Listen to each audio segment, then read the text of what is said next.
राम राम भाई। तो आज की जो वीडियो है ये आपका चैप्टर नंबर 11, ठीक है, पदार्थ विज्ञान, जो कि आप्तोपदेश है, ठीक है।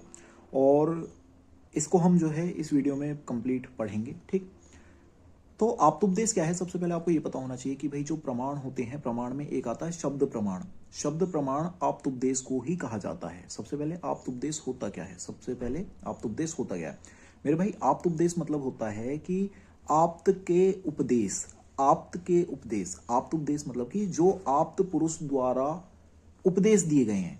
आप्त पुरुष के शब्दों को जो है, आप्त पुरुष के वचनों को जो है आप्तोपदेश कहा जाता है, ठीक है। उम्मीद करता हूं समझ गए होगे। इसके बाद क्या है, लक्षण की यदि हम इसकी बात करें तो जो आप्त पुरुष होते हैं वे क्या होते हैं, वे तप व ज्ञान के बल पर, ठीक है, रज और तम अहंकार से मुक्त हो जाते हैं। मतलब कि उनके अंदर सिर्फ सत्व, जो कि गुण कहा गया है, मानसिक गुण, सत्व को मानसिक गुण कहा गया है, वह दोष जो है रज और तम कहे गए हैं।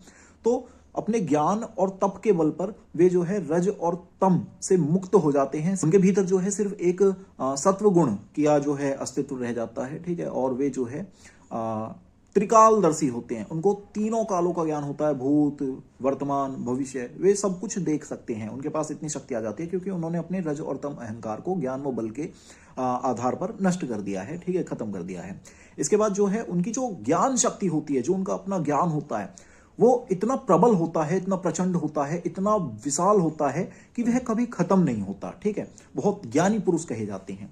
इसके बाद यदि मैं बात करूं पर्याय की, तो पर्याय क्या होते हैं, इसके पर्याय में आता है आपका आप्त। आप्त आप समझिए कि भाई रज और तम से जो है मुक्त हो चुके हैं, ठीक है।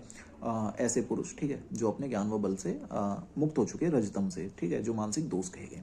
इसके अलावा शिष्ट हो गया, इसके अलावा विबुद्ध हो गया, ये जो है इसके जो है पर्याय हो जाएंगे। इसके बाद आप्त पुरुष के गुण की बात करूं तो भाई जो आप्त पुरुष के जो वचन होते हैं ना मेरे भाई, वो जो हैं आपके बिल्कुल वितर्क रहित होते हैं। वितर्क रहित मतलब आप उनको अपोज कर ही नहीं सकते। जो अगर आप्त पुरुष ने कोई वाक्य कह दिया, आप्त पुरुष ने कोई स्टेटमेंट दे दी, आप्त पुरुष ने कोई चीज आपको बता दी, तो आप उसमें जो है कभी भी वितर्क, यानी कि आप उसको अपोज नहीं कर पाओगे, आप उसमें विवाद नहीं कर पाओगे। वाद विवाद संभव नहीं है वहां पे, क्योंकि वो इंसान रज और तम से मुक्त है, वो इंसान सत्व गुण प्रधान है। मतलब कि उसके भीतर ज्ञान ही ज्ञान है, उससे ऊपर आप नहीं जा सकते, ठीक है। तो आप उसकी बात का जो है काट नहीं कर पाओगे, आप उसकी बात नहीं काट सकते वहां पे, ठीक है। वितर्क रहित होते हैं इनके कहे गए वाक्य।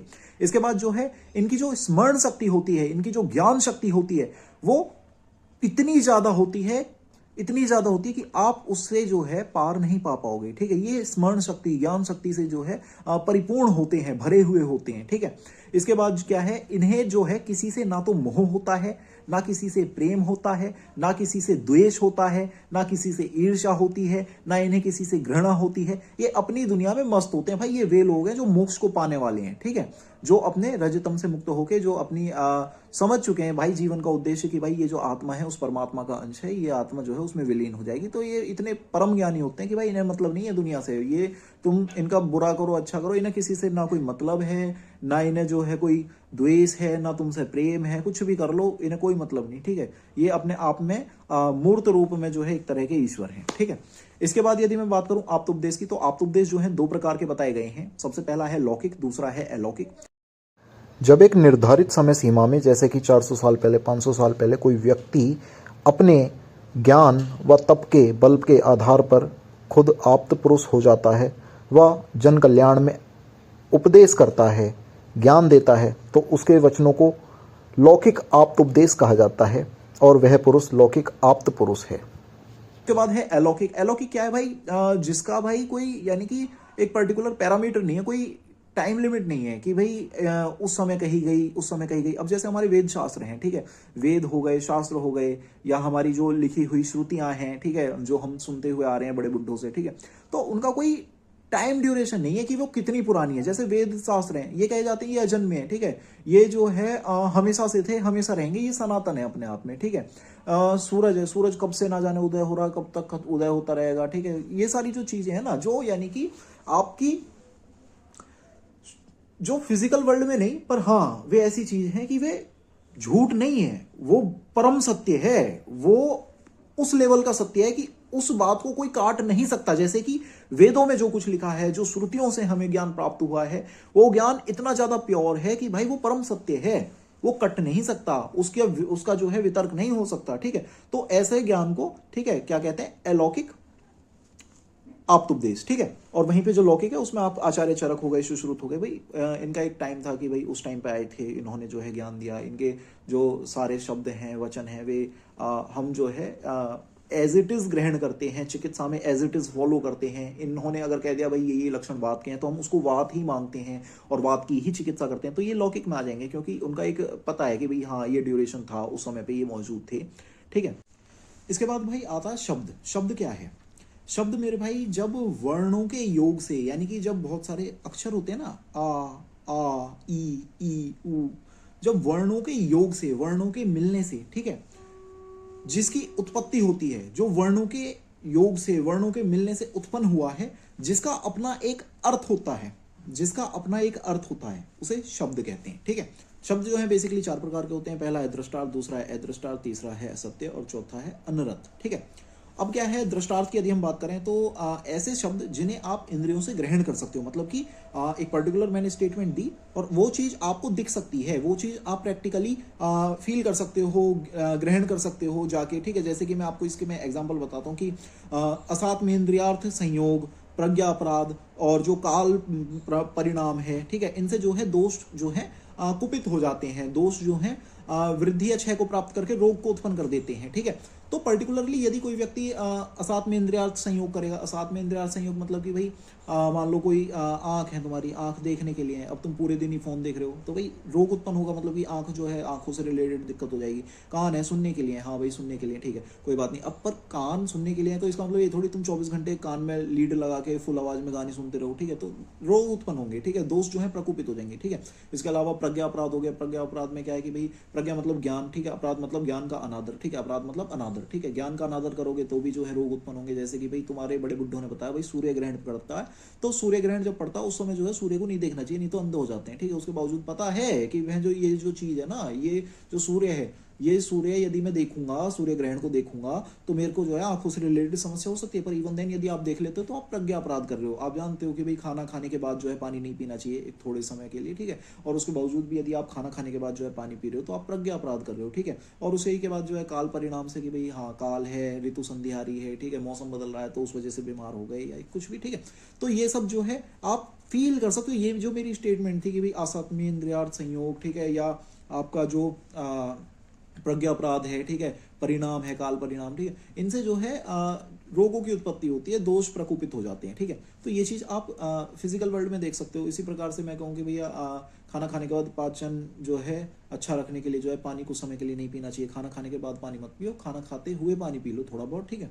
तो उसमें क्या है, कोई आदमी खाना खा रहा है उसके बाद बहुत सारा पानी पी ले रहा है, तो धीरे धीरे उसको पेट से जुड़ी हुई जो समस्या है वो होने लगेंगी। आपको दिखने लगेगा कि हाँ भाई ये पर्टिकुलर बंदा जो है पेट की व्याधियों से ग्रसित है, ठीक है। तो जिन चीजों को आप जो है इंद्रियों से ग्रहण कर पा रहे हो, जिन शब्दों को आप इंद्रियों से ग्रहण कर पा रहे हो, ठीक है, वो जो है दृष्टार्थ के अंतर्गत आ जाएंगे। अदृष्टार्थ में कौन से आएंगे? जिनको आप इंद्रियों द्वारा ग्रहण नहीं कर सकते, इंद्रियों के द्वारा ग्रहण नहीं कर सकते। मतलब कि मैंने कोई आपको स्टेटमेंट दी, जैसे कि मैंने कह दिया कि भैया जो मृत्यु के बाद जो है पुनर्जन्म होता है, ठीक है, स्टेटमेंट दे दी, हाँ लिखा भी हुआ है, हमारे जो विन दर्शन है, ठीक है, उनमें लिखा हुआ है कि हाँ भाई मृत्यु के बाद जो है पुनर्जन्म होता है, पर इसको आप फिजिकल वर्ल्ड में जो है जीते जी तो नहीं देख पाओगे, ठीक है, मरना पड़ेगा उसके लिए। तो इनको आप इंद्रियों से ग्रहण नहीं कर सकते, ठीक है। और मरने के बाद यदि आप देख पा रहे हो तो उस समय आपके पास इंद्रिय थोड़ी है, इंद्रियों के रहते तो आप ग्रहण नहीं कर पाए ना, ठीक है। तो ये हो गया अदृष्टार्थ, ठीक है। उसी प्रकार से हो गया कि भाई जो मोक्ष होता है, मैं कह दूं मोक्ष होता है, तो भाई मोक्ष होता है वो तो आपको तो पता चलेगा ना जब मर जाओगे। स्वर्ग होता है, नर्क होता है, ये सेंटेंस है, वाक्य हैं, और जो हमारा जो जगत है, जो वर्ल्ड है, उसमें ये चीजें बोली जाती हैं, पर उनको जो है हम ग्रहण नहीं कर सकते अपनी इंद्रियों से। ये ऐसे वाक्य हैं कि हाँ हमने सुने तो हम मानते हैं, ठीक है, ऐसा होता होगा। उसके बाद आता है सत्य। सत्य मतलब कि भाई जो जैसा है उसको वैसा ही समझना। मतलब कि कोई आदमी है, उसने कह दिया कि भैया ये जो सूर्य है, सूर्य उदय जो है पूर्व दिशा से होता है, तो हाँ भाई वो चीज सत्य है, सूर्य जो है पूर्व से ही उदय होता है, ठीक है। आयुर्वेद चिकित्सा शास्त्र जो है वो स्वस्थ आदमी के स्वास्थ्य की रक्षा करता है, उसके बाद जो है रोगी को जो है ठीक करता है, इस प्रकार के प्रयोजन के साथ है, ठीक है। तो वो चीज हाँ सत्य है, ठीक है, वो चीज बकायदा हमारे पे रेफरेंस है, ठीक है, अलग अलग आचार्यों। तो इसमें क्या है, बेसिकली सत्य मतलब कि जो झूठ नहीं है, जो हकीकत है, ठीक है, वो सत्य है। जो जैसा है उसे वैसा ही समझना सत्य है, ठीक है। उसके बाद असद, वो अनर्थ में क्या आ जाएगा, अनर्थ में क्या आ जाएगा कि भाई जो झूठ है, झूठ मतलब कि जो सत्य नहीं है, सत्य के विपरीत है, मतलब कि किसी ने कहती कि भाई जो सूरज है वो पश्चिम से उदय होता है, ठीक है, तो भाई ये झूठ है, ऐसा नहीं होता, ठीक है। आयुर्वेद शास्त्र जो है वास्तुकला को बताता है, ठीक है, तो सत्य नहीं है वो, बाकायदा जैसे ही तुम जाओगे चेक करने के लिए, प्रत्यक्ष करने के लिए, वो सीधा आपके सामने खुल के आ जाएगा, भाई झूठ है, ऐसा नहीं है, ठीक है, ये सब जो है गलत बताया गया है, ठीक है। तो ये हो गया अनर्थ। उसके बाद आती है आपकी शब्द वृत्ति। शब्द वृत्ति में क्या होता है मेरे भाई, शब्द वृत्ति जो होती है, वाक्य के अर्थ को बताने वाली शक्तियों को शब्द वृत्ति कहते हैं। वाक्य के अर्थ को बताने वाली शक्तियों को शब्द वृत्ति कहते हैं, मतलब कि ऐसी शक्तियां, भाई कोई वाक्य होता है पर्टिकुलर, ठीक है, तो उसका ग्रहण जो है ना वो अलग अलग तरीके से किया जाता है। सेम तरीके से जो है सारे वाक्य नहीं होते, कि मैं पर्टिकुलरली तुमसे कोई बात बोल रहा हूं तो हर बात मेरी जो है अलग तरीके की होती है, और इन बातों को समझने के लिए अलग तरीके के बुद्धि की आवश्यकता होती है, अलग तरीके से सोचने की आवश्यकता होती है। भाई जो शब्द वृत्ति है ना, ये पहले तो आप ये जान लो, ये 4 प्रकार की है बेसिकली। कितने प्रकार की है? 4 प्रकार की है। कौन कौन सी है बताता हूँ। पहली है अभिधा, दूसरी है लक्षणा, तीसरी है व्यंजना, चौथी है तात्पर्य आख्या, ठीक है। अब क्या है अभिधा जो है, अभिधा क्या है, अभिधा जो है जो सामान्य अर्थ को यथा स्वरूप बताए, सामान्य अर्थ को यथा स्वरूप बताए। जैसे कि मैं कह दूं कि भाई वो सो रहा है, बिल्कुल सिंपल सेंटेंस है, इसमें कोई दिमाग, वो सो रहा है, सिंपली आप समझ गए कि हाँ भाई वो सो रहा है, सिंपल है, ठीक है। जो सामान्य अर्थ को यथा स्वरूप बताए, जो जैसा है उसे वैसे ही बता दिया, ठीक है। लक्षणा, लक्षणा में क्या होता है, जो सामान्य अर्थ प्रकट ना कर कर किसी अन्य अर्थ को ग्रहण कराए। जो सामान्य अर्थ, जो नॉर्मल अर्थ को ना बताए, जो नॉर्मल बात को ना बताए, बल्कि किसी और बात को बताए, ठीक है। सेंटेंस तो मैंने बोला, पर वो नॉर्मल बात नहीं बता रहा है, वो एज इट इज जो मैंने बोला आप उसको नहीं समझोगे, आपको कुछ और समझना पड़ेगा, क्योंकि वो किसी और कॉन्टेक्स्ट में बात की जाती है। जैसे कि सर पर चढ़ना, भाई तुमने जूनियर जो है अपने सर पे चढ़ा रखे हैं, ठीक है। अब इसका मतलब ये नहीं है कि मैंने 25-30 लौंडे जो है अपने सर के ऊपर बिठा रखे हैं ना, इतना बड़ा भाई मेरा सर नहीं है, ठीक है। सर पे चढ़ा रखे हैं मतलब कि कुछ ज़्यादा लाड प्यार कर दिया, ठीक है, वे जो है थोड़ा ज़्यादा ही फ्रैंक हो जाएं, ठीक है, और अपनी मन मर्जी करने लगें, तो इस टाइप से जो है हो गया कि भाई सर पर चढ़ाना, ठीक है। तो जो जो सामान्य अर्थ को प्रकट ना कर कर, जो सामान्य अर्थ को प्रकट ना कर कर, ठीक है, किसी अन्य अर्थ का ग्रहण कराए। अब सर पर चढ़ाना, इसका सामान्य अर्थ क्या है कि किसी को मैंने सर के ऊपर बिठा लिया, पर लक्षणा में मैं अगर कोई इस टाइप का सेंटेंस कह रहा हूं कि भाई तूने जो है अपना भाई सर पे चढ़ा रखा है, तो इसका मतलब ये नहीं कि वो मेरे सर पे बैठा है, इसका मतलब ये है, इसका जो सामान्य अर्थ प्रकट नहीं हो रहा है, इसका जो है विशेष अर्थ निकल रहा है, इसका कुछ अन्य अर्थ निकल रहा है कि भाई मैंने अपने भाई को जो है ज़्यादा लाड प्यार से या ज़्यादा जो है लाड प्यार से रख रखा है, कि भाई वो इतना ज़्यादा फ्रैंक हो चुका है कि वो अपनी मन मर्जी कर रहा है, और मुझे भी जो है डिसरिस्पेक्ट करने में कोई ज़्यादा सोचता नहीं है, ठीक है। तो इस टाइप से हो गया। इसके बाद क्या है आपका व्यंजना। व्यंजना में क्या है, व्यंजना होते हैं व्यंग्यात्मक वाक्य, व्यंग्यात्मक वाक्य, ठीक है। जो टोंट होते हैं ना, टोंट, वे व्यंजना है, ठीक है। इसमें क्या है, अभिधा व लक्षणा के अलावा, ठीक है, जब अभिधा से और लक्षणा से आप किसी वाक्य को ग्रहण ना कर पाओ, तो तीसरा जो होता है वो व्यंजना होता है। ये जो व्यंजना की शब्द वृत्ति है, ये जो व्यंजना होती है, ये क्या होती है, ये अभिधा व लक्षणा के साथ जब आप किसी चीज को ग्रहण नहीं कर पा रहे, उन दो शक्तियों से आप उसको नहीं ग्रहण कर पा रहे हो, तो व्यंग्यात्मक वाक्य, ठीक है, ये तीसरी शक्ति है जिससे हम किसी बात को ग्रहण करते हैं। जैसे कि मैं अब कोई गलत काम करके अपने घर चला जाऊं, तो मेरा बाप कहे कि तू ऐसे ही मेरा नाम रोशन करेगा। कोई लौंडा है, मान लो वो किसी एग्जाम में फेल हो गया, उसका बाप कहे कि ऐसे ही मेरा नाम मट्टी में मिलाएगा। नाम मट्टी में मिलाएगा इसका मतलब ये नहीं कि पेपर पे लिख के जाके मट्टी के नीचे दाब दिया ना, नाम मट्टी में मिलाएगा मतलब बेइज्जती हो रही है, ठीक है, अपमानित हो रहा हूँ, समाज में जो है जो प्रतिष्ठा है उस पर जो है सवाल उठने लगे हैं, ठीक है। तो इस टाइप से हो जाता है, ठीक है। तो बेसिकली क्या है, व्यंजना में जो है एक टोंट मारे जाते हैं, ठीक है। मान लो तुम्हारी गर्लफ्रेंड का जो बेस्ट फ्रेंड है वो कोई गिफ्ट दे रहा है उसको, और तुम भी वहीं खड़े हो, तो तुम्हारी गर्लफ्रेंड तुम्हारी तरफ देख के जो है वो एकदम से बोले कि तुम पे तो गिफ्ट मुझे दिए नहीं जाते। तो ये टोंट तरीके से जो बात बोली गई है, जो व्यंग्यात्मक वाक्य बोली गई है, ठीक है, उसे क्या कहते हैं, व्यंजना कहते हैं, उसे व्यंजना के अंतर्गत रखते हैं, ठीक है। अब आ गई तात्पर्य आख्या। तात्पर्य आख्या क्या होता है, जब एक शब्द से आप अनेक अर्थों को ग्रहण करते हैं, जब आप एक शब्द से अनेक अर्थों को ग्रहण करते हैं, तो वो किस में आता है, तात्पर्य आख्या। जैसे कि इसके एग्जाम्पल की बात करूं, सबसे पहला आ जाता है कनक। कनक क्या है, कनक जो है सोना भी है, कनक जो है धतूरा भी है, ठीक है। कनक सोने को भी कहा जाता है, कनक जो है धतूरे को भी कहा जाता है। उसी तरीके से आपका रस है, रस आप स्वरस को भी ग्रहण कर सकते हो, रस आप जो है धातु को भी ग्रहण कर सकते हो, रस आप आहार रस को भी ग्रहण कर सकते हो, रस आप षड रसों को भी ग्रहण कर सकते हो। तो मतलब कि जब एक शब्द के अनेक अर्थ होते हैं तो तात्पर्याख्या शब्द वृत्ति कही जाती है। ठीक है। अब शक्ति ग्रह हेतु की यदि मैं बात करूं तो शक्ति ग्रह हेतु क्या होते हैं मेरे भाई, कि पदों की शक्ति का ज्ञान होना शक्ति ग्रह कहलाता है। पदों की शक्ति का ज्ञान होना शक्ति ग्रह कहलाता है। इसी को यदि और थोड़ा सा डीप में बात करें तो शब्द में जिससे अर्थबोध होता है, शब्द में जिससे अर्थबोध होता है उसे शक्ति ग्रह कहते हैं, उसे शक्ति ग्रह कहते हैं। जैसे कि भाई कोई पर्टिकुलर वर्ड है, उसको आप किस तरीके से समझ पा रहे हो, जो पर्टिकुलर टर्म आपके सामने लिखी है, यदि कोई चीज आपके सामने लिखी है आहार रस, तो आप आहार खाने को कहते हैं रस। ठीक है, तो आहार से कोई रस बना होगा तो ये आहार रस हो गया। ठीक है, तो जिस शक्ति का प्रयोग कर ठीक है, जिस शक्ति का प्रयोग कर आप किसी शब्द के अर्थ को ग्रहण करते हो, अर्थ का बोध होता है आपको, उसे क्या कहते हैं, शक्ति ग्रह हेतु। ठीक है, ये बेसिकली 8 प्रकार के होते हैं। किसी भी शब्द का जो अर्थ है वो हमें 8 प्रकार से पता चल सकता है मेरे भाई। किसी भी शब्द को जो है हम 8 प्रकार से जो है जान सकते हैं। सबसे पहला है व्याकरण। यदि हमें पता है कि भाई व्याकरण हमें आती है कि भाई जो मूल धातु है, प्रत्यय है, उपसर्ग हैं, ये जो चीजें हैं इनके बारे में हम जानते हैं, इनका मतलब जानते हैं, तो हम उनके आधार पर जो है शब्द का मतलब समझ जाएंगे। जैसे प्रतिदिन, दिन हम जानते हैं, प्रति जो है उसमें आगे लग गया। ठीक है, तो प्रति को जो हम जो है तुरंत समझ जाएंगे कि हाँ भाई ये जो प्रतिदिन है, प्रतिदिन जो है उपसर्ग हो गया। ठीक है, तो जो प्रतिदिन उपसर्ग है मतलब कि हर दिन, प्रति का यहाँ जो अर्थ हो गया वो हर दिन हो गया।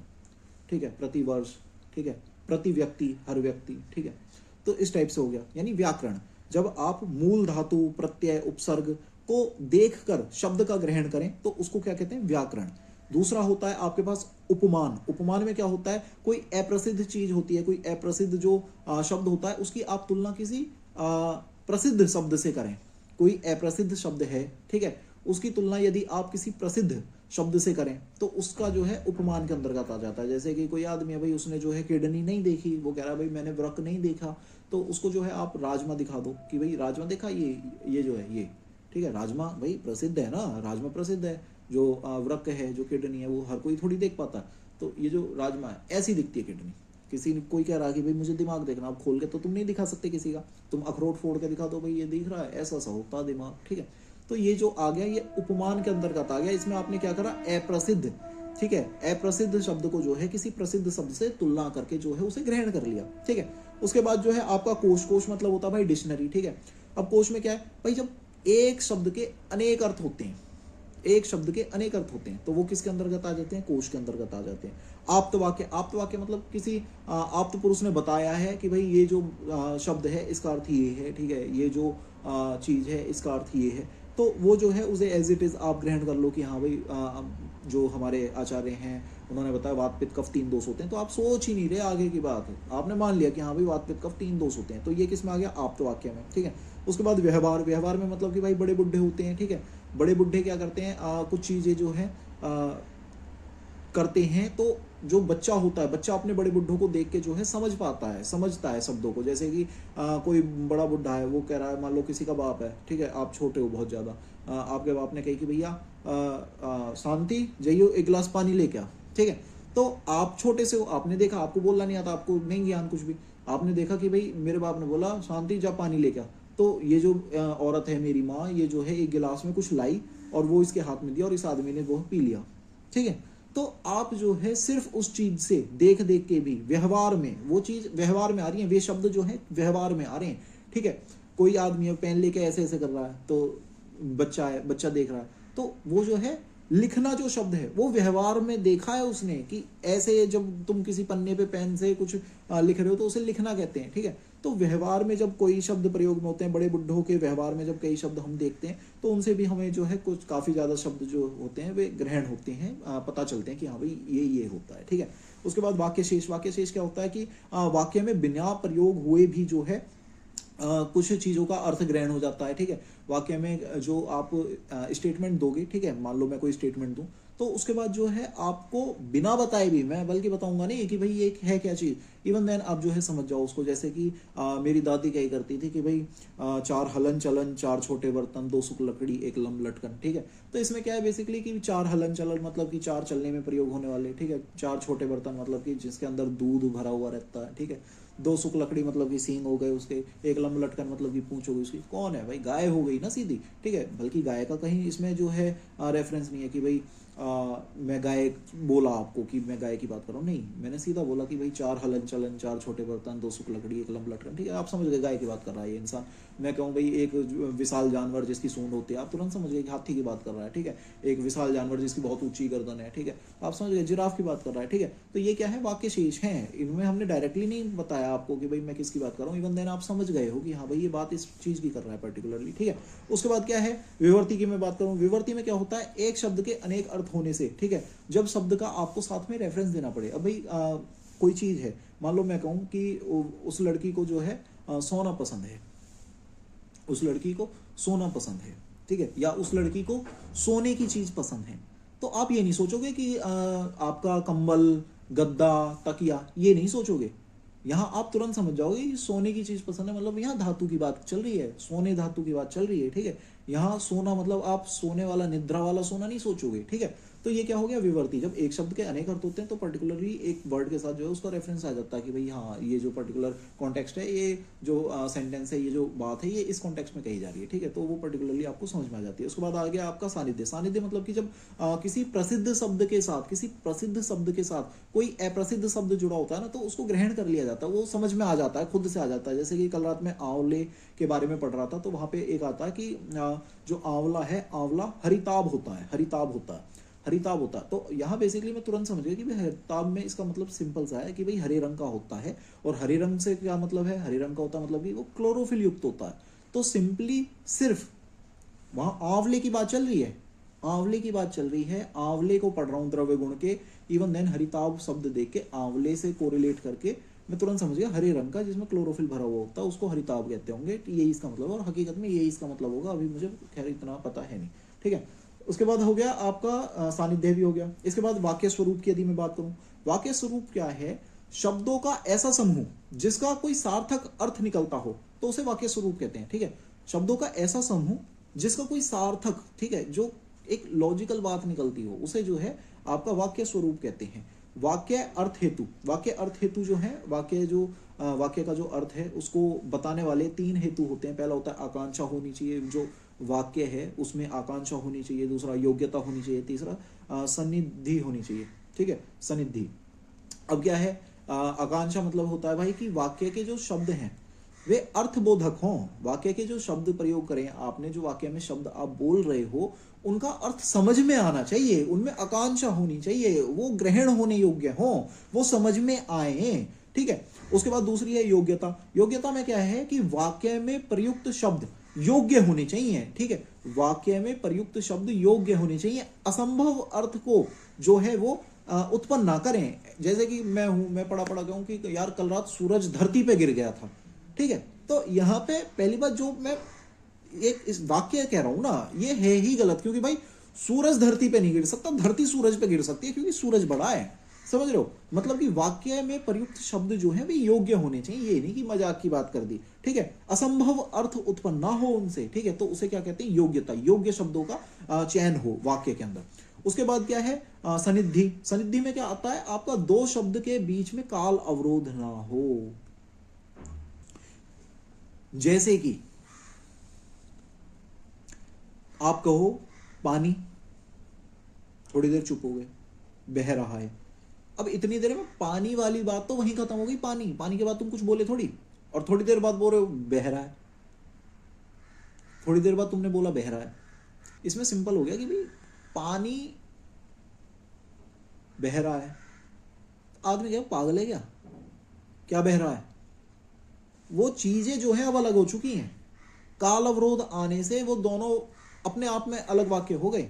तो सनिधि में क्या है बेसिकली कि 2 शब्द जो होते हैं उनके बीच में जो है काल का अवरोध नहीं होना चाहिए, नहीं तो उनका जो अर्थ है वो सही प्रकार से ग्रहण नहीं होता, नहीं तो उनका जो अर्थ है वो जो है ठीक प्रकार से हम समझ नहीं पाते हैं, ठीक है। वो अर्थ ही परिवर्तित हो जाता है, उसका अर्थ का अनर्थ हो जाता है यदि काल अवरोध बीच में आ जाए, ठीक है।